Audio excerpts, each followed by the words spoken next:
दोस्तों आखिरकार वही हुआ जिसका डर था। एक ब्रेकिंग न्यूज ये है कि होर्मुज में 2 भारतीय जहाजों को रोके जाने की खबर आ रही है। देखिए सूत्र बता रहे हैं भारतीय जहाजों पर हमला भी हुआ है। हालांकि उस टैंकर को बताया जा रहा वापस लौटना पड़ा है। भारत का एक टैंकर है, उस पर गोलीबारी हुई। पहले एक तरफ ट्रंप ने धोखेबाजी, मक्कारी, गद्दारी की हद पार की है, तो वही टॉपिक के बारे में ईरान ने एक बड़ा आक्रमण किया है 2 भारतीय कार्गो शिप्स पर। यहाँ पे आप देख पाओगे 2 Indian vessels fired upon first to Iran Hormuz से निकल रहे भारतीय जहाजों पर फायरिंग की खबर है।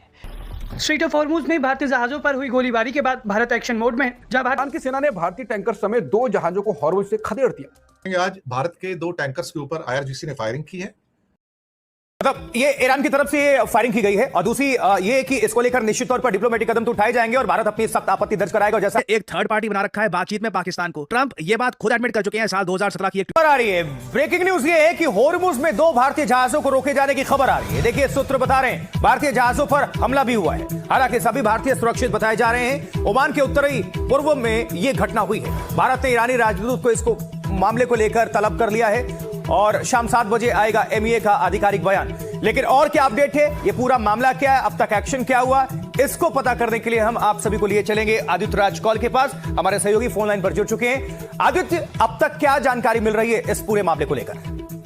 देखिए, बहुत जो संज्ञान लिया गया है भारत सरकार के द्वारा और अभी अभी विदेश मंत्रालय से मुझे कंफर्म किया गया है कि ईरान के जो राजदूत हैं मोहम्मद फतेह अली, दिल्ली में उनको समन किया गया है, उनको तलब किया गया है।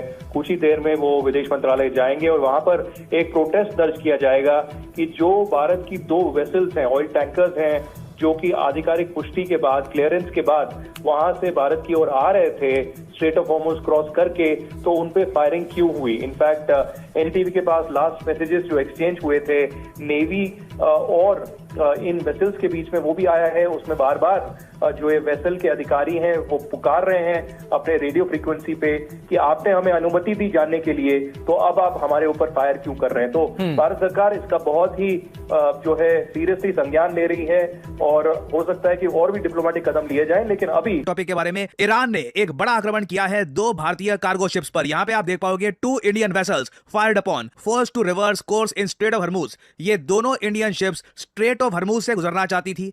इसका एक ऑडियो भी सामने आया है जहां पर अचानक से ईरानियन मिलिट्री ने इंडियन कार्गो शिप्स पे अटैक करना स्टार्ट कर दिया। जो इंडियन शिप्स हैं उन्होंने काफी मैसेजेस भेजे कि आप हम पे अटैक मत करिए, हमें बोला गया कि आप स्ट्रेट ऑफ हॉर्मुज क्रॉस कर सकते हैं, तभी हम क्रॉस करने का प्रयास कर रहे हैं। और जो एक पर्टिकुलर शिप का ये ऑडियो है ये मैं आपको दिखाना चाहता हूं, इससे आप समझ पाओगे कि आज के समय स्ट्रेट ऑफ हॉर्मुज की क्या हालत है। हालांकि उसको ये भी ऐड करना पड़ेगा कि ना सिर्फ Indian ships, even Greek crude oil tankers को भी पीछे मुड़ना पड़ा, क्योंकि डोनाल्ड ट्रंप के आश्वासन के बाद लोगों ने जब एज्यूम किया कि अब तो स्ट्रेट ऑफ हॉर्मुज ओपन हो चुका है, स्ट्रेट ऑफ हॉर्मुज में अब कोई वायलेंस नहीं होगा, ईरान ने सडनली कार्गो वेसल्स पर अटैक करना शुरू कर दिया है, ये बोलकर कि ट्रंप ने सारी बातें जो कही हैं सब कुछ झूठ है। ना पहले तो ये ऑडियो सुनिए, ये है एक इंडियन कार्गो वेसल का और यहाँ पे आप देख पाएंगे कैसे इस शिप का कैप्टन कह रहा है कि हम पर अटैक मत करिए। ये जो आप ऑडियो सुनने वाले हैं ये एक इंडियन ऑयल टैंकर समनार हेराल्ड से है।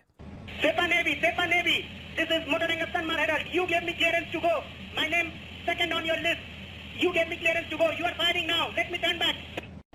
कितनी एक डरावनी ऑडियो है अपने आप में। यहाँ पे इस ऑयल टैंकर से आवाज ये आ रही है क्रू की कि आपने, मतलब ईरान के लोगों ने, ईरान की मिलिट्री ने हमको पहले परमिशन दी कि आप यहाँ से निकल सकते हैं, स्ट्रेट ऑफ हॉर्मुज क्रॉस कर सकते हैं। फिर जैसे ही ये स्ट्रेट ऑफ हॉर्मुज क्रॉस करने के लिए स्ट्रेट के पास गए, इन पर फायरिंग शुरू हो गई। फिर इनको ये बोलना पड़ा कि आपने हमको क्लियरेंस दी थी, हमको कहा था कि हमारा नाम लिस्ट में है, सेकंड ऑन द लिस्ट, तभी हम आगे आए थे। अब आप गोलियां चला रहे हैं, एटलीस्ट हमको पीछे तो मुड़ने दो। क्योंकि आप खुद सोच कर देखिए, कार्गो शिप खुद का क्या डिफेंस करेगी। एक कार्गो शिप में कोई ना हथियार होता है, ना खुद की रक्षा करने का कुछ मैकेनिज्म होता है। It is a sitting duck. ये गोलियां वहां पे चलानी स्टार्ट कर देंगे, ब्लास्ट हो सकता है क्योंकि क्रूड ऑयल यहां पे स्टोर होता है, कई लोग मारे जा सकते हैं। उन लोगों ने सिंपली ये कहा कि हमें पीछे वापस मुड़ने तो दो, एक यू टर्न लेने दो, हम पे अटैक क्यों किया जा रहा है। ये स्थिति आज के समय स्ट्रेट ऑफ हॉर्मुज की, और ईरान ने अपनी तरफ से ये अनाउंस भी कर दिया है कि straight of Hormuz is closed. इसके रिस्पांस में देखिए भारतीय नेवी का जो भी रिएक्शन है, मैं कहूंगा बहुत हद तक डिसिप्लिन्ड है और काफी, मैं कहूंगा कि भारत धैर्य दिखा रहा है ईरान के साथ। इंडिया ने अभी के लिए स्ट्रॉन्ग प्रोटेस्ट यहां पर रजिस्टर किया ईरान के साथ। यहां पे आप देख पाओगे India has formally protested to the Iranian envoy over reports of firing at 2 Indian vessels in the Strait of Hormuz. इसे एक थर्ड पार्टी बना रखा है बातचीत में पाकिस्तान को। ट्रंप ये बात खुद एडमिट कर चुके हैं साल 2017 की एक ट्वीट में कि पाकिस्तान ने कई अमेरिकन प्रेसिडेंट्स को बेवकूफ बनाया है। पता नहीं क्यों साल 2026 में ट्रंप को लगता है कि अब ट्रंप को वो लोग बेवकूफ नहीं बनाएंगे, ट्रंप को झूठ नहीं बोला जाएगा। नहीं तो पाकिस्तानी की आदत है गलत इंफॉर्मेशन फैलाना, दोनों पार्टीज को अलग अलग बातें बोल देना। ईरान ने हॉर्मुज को बंद करने का ऐलान किया है। इसी दौरान हॉर्मुज से निकल रहे भारतीय जहाजों पर फायरिंग की खबर है। इन जहाजों में से एक भारतीय झंडे वाला सुपर टैंकर था जिसमें 20 लाख बैरल इराकी तेल लदा हुआ था। टैंकर ट्रैकर्स नाम की एक वेबसाइट जो कि समुद्र में जहाजों की लोकेशन ट्रैक करती है, उसने भी यह बताया है कि 2 भारतीय जहाज हॉर्मुज की खाड़ी से गुजरने की कोशिश कर रहे थे। गोलीबारी होती है और दोनों जहाजों ने अपना रास्ता बदल लिया है और वापस पलट गए हैं। इसके साथ ही खाड़ी में युद्ध जैसे हालात एक बार फिर बनने लगे हैं। टैंकर ट्रैकर्स.com के मुताबिक आज रिकॉर्ड की गई 2 चैनल 16 ऑडियो रिकॉर्डिंग के मुताबिक ईरान की सेपाह नौसेना ने 2 भारतीय जहाजों को हॉर्मुज से पश्चिम की ओर वापस जाने पर मजबूर कर दिया। दावा है कि इनमें गोलीबारी हुई है। इन जहाजों में से एक भारतीय झंडे वाला VLCC सुपर टैंकर है जिसमें 20 लाख बैरल इराकी तेल लदा हुआ है। बता दें कि इनमें से एक भारतीय झंडे वाला बहुत बड़ा टैंकर है जिसमें 20 लाख बैरल तेल है। तेल इराक से खरीदा गया, किसी और देश को पहुंचाया जाना था, लेकिन अब यह जहाज बीच रास्ते से वापस आ गया। हालांकि जहाजों की राष्ट्रीयता की आधिकारिक पुष्टि नहीं हो सकी है। हॉर्मुज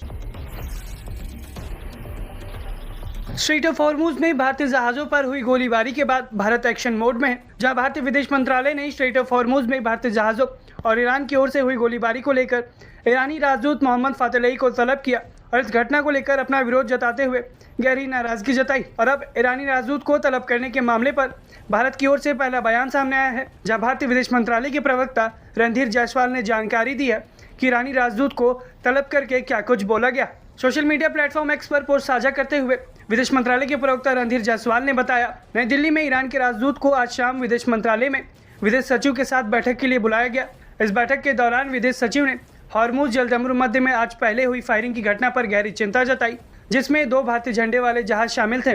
उन्होंने टैंकर पर ईरान के एक्शन से ईरान की सेना ने भारतीय टैंकर समेत 2 जहाजों को हॉर्मुज से खदेड़ दिया। भारत का जहाज लाखों बैरल कच्चा तेल लेकर जा रहा था।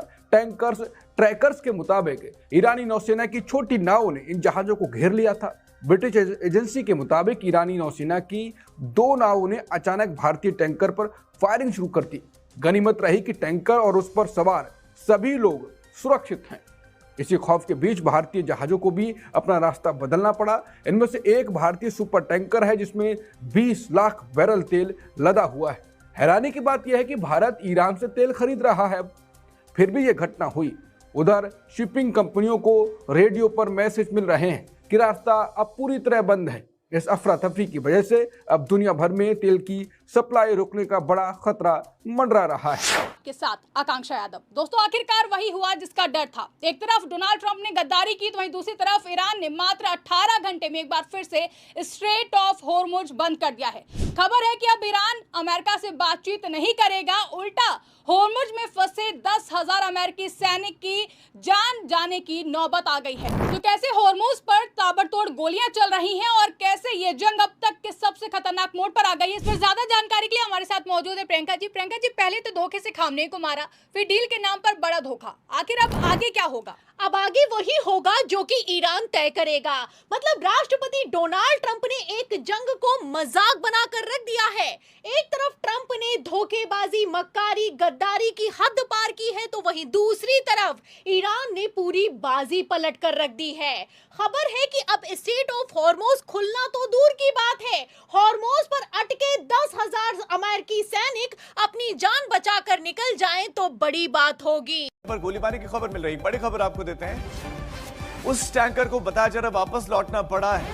भारत का एक टैंकर है, उस पर गोलीबारी हुई, पहले परमिशन इजाजत थी, उसके बाद उसे वापस लौटने के लिए कहा गया। ये बड़ी खबर है। इस खबर के बाद से भारत ने दिल्ली में ईरान के राजदूत फतेहली को सम्मन जारी किया है। ये भी इस पर बड़ा अपडेट आपको देते हैं। भारत के टैंकर पर यह हमला तब हुआ है जब ईरान के विदेश मंत्री अरागची यह ऐलान करते हैं कि हॉर्मुज खुला है, फिर परमिशन की बात भी आई है। ईरान ने सीज फायर तक हॉर्मुज को खोल दिया, ये ऐलान था, और उसके बाद ये एकाएक स्थिति फिर बदलती हुई स्ट्रेट ऑफ हॉर्मुज में दिखाई दी है। आज भारत के 2 टैंकर्स के ऊपर IRGC ने फायरिंग की है। इसको लेके काफी हल्ला गुल्ला मचा हुआ है, लेकिन वार्निंग सबके लिए थी कि निकलने की कोशिश मत करो, जो निकलेगा उसके ऊपर फायर किया जाएगा। अच्छा हुआ कि लाइट फायरिंग थी तो किसी की मौत नहीं हुई है, लेकिन इंडिया ने ईरान के एनवॉय को बुला के, यानी कि एम्बेसडर को बुला के उसको अपना प्रोटेस्ट दायर किया है। पर अब लग रहा है कि हालात काबू से बाहर हो चुके हैं और मुझे लग रहा है कि ये 22 तारीख जो डेडलाइन दिया ट्रंप ने कि अगर आपने डील नहीं की तो आपके ऊपर अटैक होगा, डील तो नहीं होगी साहब, डील तो होनी बड़ी मुश्किल है। और ले दे के 19, 20, 21 3 दिन बचे हैं, या 22 का भी आधा दिन ले लो, लेकिन ईरान तो घुटने नहीं टेकेगा, ये बात तो उसने क्लियर कर दी है। और ना ही वो न्यूक्लियर जो मटेरियल है वो देगा, ये होने वाला नहीं है।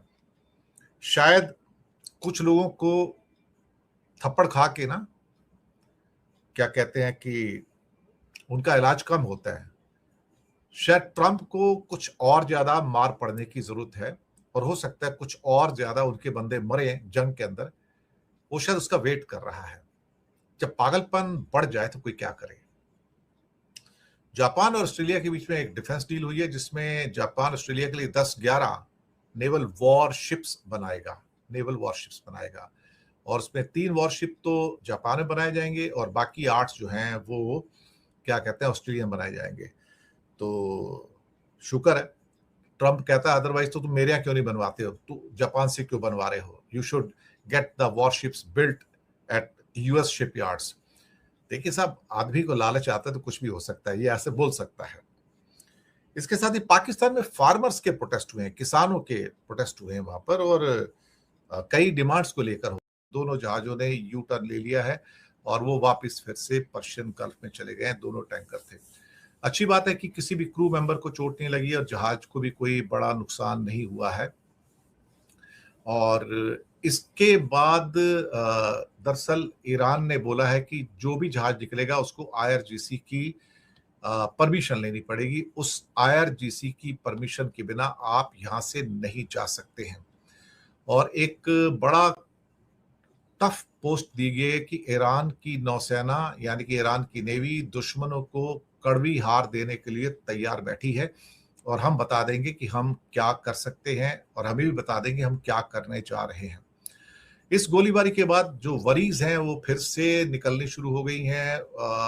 तेल के दाम फिर से बढ़ने शुरू हो गए हैं, पीछे जो स्पॉट बाइंग चल रही है उसको लेकर। और बिना हॉर्मुज़ की खाड़ी के सारी की सारी दुनिया एक्चुअली देखा जाए तो साहब पूरी सूनी है एकदम से। अब ministry of external affair India की उन्होंने ईरान के एम्बेसडर को बुलाया है और बुलाकर उसके लिए एक प्रोटेस्ट दायर किया गया है। जी हाँ, ईरान के जो एनवॉय हैं यहाँ पर यानी कि एम्बेसडर डॉक्टर मोहम्मद फतहली, उनको समन किया गया शाम को 6:30 बजे। और शायद एक डिप्लोमेटिक उनको एक क्या कहते हैं कि नोट दिया गया, या फिर ये कहा जाए कि उनको ये बताया गया कि आपके इस हरकत से हम जो है खुश नहीं है। हम जो है राजदूत को जो है समन किया गया है और कुछ ही देर में वो विदेश मंत्रालय आएंगे। मतलब ये ईरान की तरफ से ये फायरिंग की गई है, और दूसरी ये कि इसको लेकर निश्चित तौर पर डिप्लोमेटिक कदम तो उठाए जाएंगे और भारत अपनी सख्त आपत्ति दर्ज कराएगा। और जैसा आप जानकारी दे रहे हैं कि रेडियो वॉकी टॉकी पर सब कुछ जब इंफॉर्मेशन कंफर्मेशन हुई फिर ये गोली क्यों चलाई गई, ये अपने आप में बड़ी बात है। आदित्य, तो ये थी आज की वीडियो। अगर आप भारतीय मीडिया का रिएक्शन देखना और सुनना पसंद करते हैं तो ज़ेड क्रिकेट को सब्सक्राइब करें, बेल आइकन पे क्लिक कर लें ताकि जैसे ही कोई नई वीडियो आए आपके पास फौरन से नोटिफिकेशन आ सके। इसके अलावा आप हमें फेसबुक और टिकटॉक पर भी फॉलो कर सकते हैं, लिंक आपको डिस्क्रिप्शन में मिल जाएगा। इंशाल्लाह अगली वीडियो में मुलाकात होगी, तब तक के लिए अल्लाह हाफ़िज़।